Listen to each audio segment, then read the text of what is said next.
Salam, kanalıma xoş gəlmisiniz. Artıq videolarımı səsli şəkildə paylaşmağa çalışacağam. Bugün kilkə balığının turşusunu hazırlayacağam.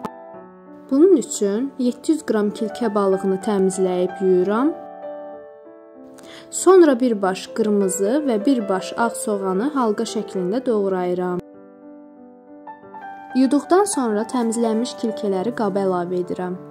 Üzərinə istiot, duz, doğranmış soğanları, dəfnə yarpaqlarını, sirkə və günəbaxan yağını əlavə edirəm.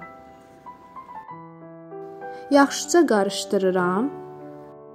Qarışdırdıqdan sonra 600 qramlıq bankaya yerləşdiririk.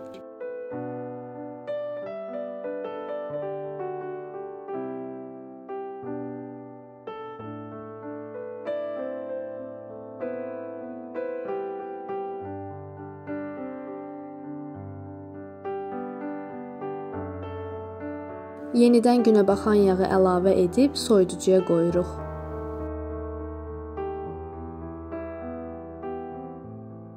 Hazırladığım turşu çox dadlıdır və 2 günə hazır olur.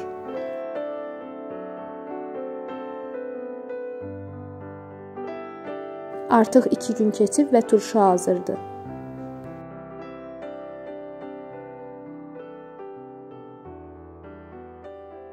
İzlədiyiniz üçün təşəkkür edirəm. Kanalıma dəstək olmaq üçün abunə olmağı unutmayın.